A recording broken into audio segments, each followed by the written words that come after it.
This is why you shouldn't take the shortcut if the road is haunted. Ever walked home alone and felt like you weren't alone? Tonight we explore 3 true scary stories of walks home that turned into nightmares. The school bell rang loudly. Another day over, another rush to get home. For 15-year-old Sarah, getting home faster meant taking a shortcut. Not the busy, well-lit streets her mum preferred, but a path through the woods near their neighborhood. It was quicker, cooler, and felt mysterious. Today, the woods had a different kind of mystery.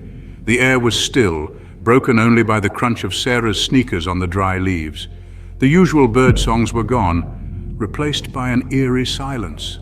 Then she heard it, a high-pitched sound like nails on a chalkboard. It came from deep in the woods, echoing through the trees. Sarah stopped, her heart pounding. It was probably just a bird, she thought, but she felt a shiver. She walked faster, her footsteps loud in the quiet. The woods seemed darker, the trees closing in around her. The air felt thick, smelling of damp earth and something metallic. The sound came again closer, followed by a low growl. Panic hit her. This was no bird. This was something else, something dangerous. She started to run, her backpack bouncing on her back. The path blurred under her feet, but the sound of something chasing her got closer. Branches scratched her face and clothes, but she didn't stop. Then she saw it, a break in the trees, the faint glow of streetlights. Hope filled her, but it didn't last. A dark figure appeared, blocking her way. It was tall and thin, its eyes glowing. Sarah froze, unable to breathe. The figure stepped closer, and the smell of earth and metal got stronger. She stepped back, wanting to run, but her legs wouldn't move. Suddenly a loud scream filled the air, but it wasn't Sarah's scream. The figure stiffened, its head snapping back. Then, as quickly as it appeared, it vanished. Sarah ran for her life and got out of the woods. After reaching home, she told her mother everything, and her mother scolded her choosing that haunted road just for a shortcut. So taking shortcuts is not always worth it. If you hear some gossip about a road, try to avoid it at any cost.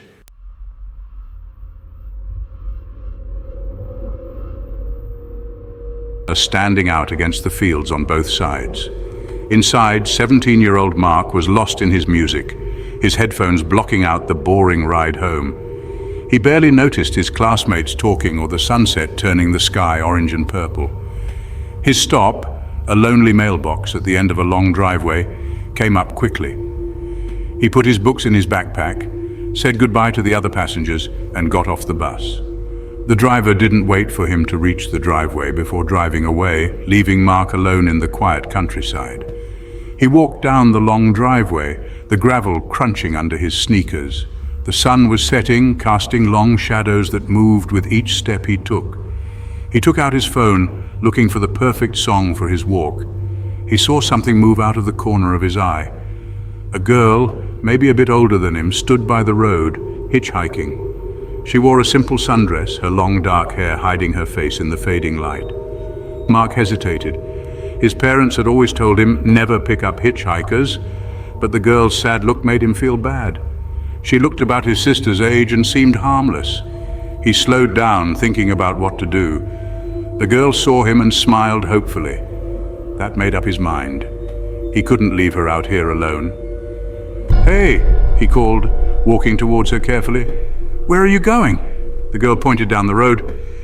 "Just a few miles that way," she said softly. "My car broke down and my phone's dead." "Get in," Mark said, ignoring his guilt. He thought he could drop her off at the nearest gas station. The girl smiled wider, showing teeth that looked a bit too sharp. Mark thought it was just a trick of the light. He opened the passenger door for her and she got in, her dress riding up a bit. Mark got in and started the car. He looked at the girl, expecting her to give directions, but she just stared ahead, her hands in her lap. "So," Mark said, trying to start a conversation, "what's your name?" The girl slowly turned her head, her eyes meeting his. Her eyes were a strange shade of green, almost glowing in the dark. "Don't you recognize me?" she asked in a low whisper. Mark frowned. "Should I?"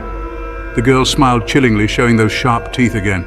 "You will," she whispered, her voice cold, sending a shiver down Mark's spine.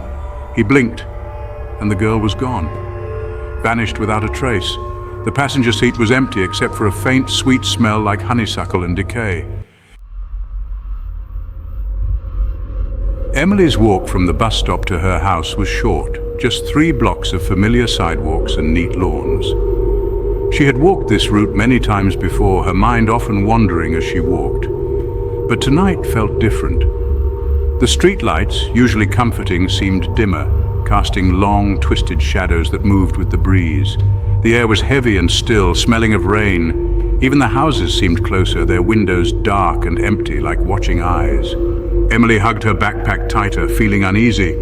She walked faster, her eyes scanning the shadows for any movement. Her mind filled with images from horror movies, her imagination running wild in the silence. The sound of her footsteps echoed loudly, each step marked by the click of her heels on the pavement. She wished she had worn sneakers, her breathing too loud in the stillness. As she reached the corner, ready to cross the street, she saw a figure under the flickering streetlight on the other side. It was tall and thin, its features hidden by shadows. It didn't move, just stood there, bathed in the sickly yellow light. Emily hesitated, her heart pounding.